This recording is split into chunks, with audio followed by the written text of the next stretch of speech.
So Men and Marriage it follows on after Wealth and Poverty. Yes. Okay. So I wrote Men and Marriage. It really is a completely new book, really. There are a few coincidences which were later added to sexual suicide, but I sent out Men and Marriage to all these publishers. There are 10 of them at least who were bidding for my next book. They all accepted it. They all said, "Oh boy, we're so excited with this, and how much can we pay you?"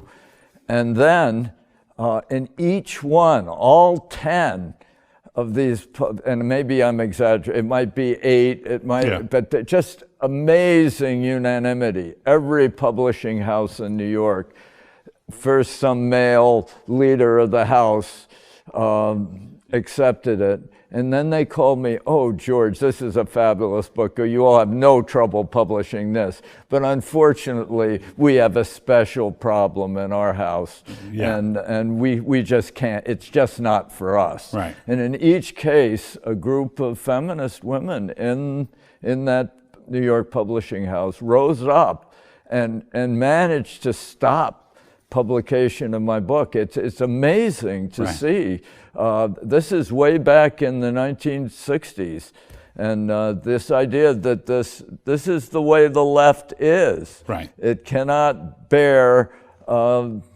Cancel culture is a new phrase, but not a new thing. New thing. So, and this happened over and over, and it was the same words. It was just amazing. It was always, "We have a special problem. We have some special feminist women who are in pivotal roles, and they'll resign or something."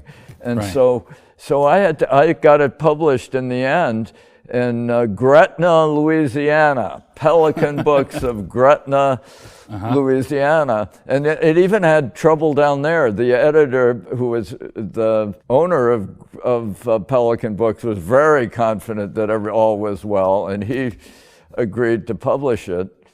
But he had to fight. Selmy Frukin was the editor, and he agreed to let a feminist edit it.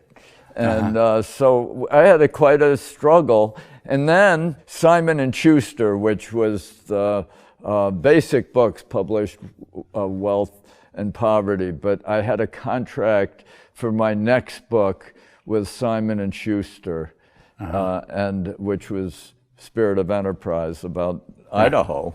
And they said they wouldn't accept this is my next book. They wouldn't let anybody else publish Men and Marriage as my next book, because they had the right to my next book, and they couldn't publish Men and Marriage. So I had to pretend that Men and Marriage is a reprint of Sexual Suicide. And I renamed chapters so it looked like, a lot of the chapters have it pretends to be a rewrite of Sexual Suicide. And it confused a lot of people, but it actually, if you read it's a new book. It's all new stuff.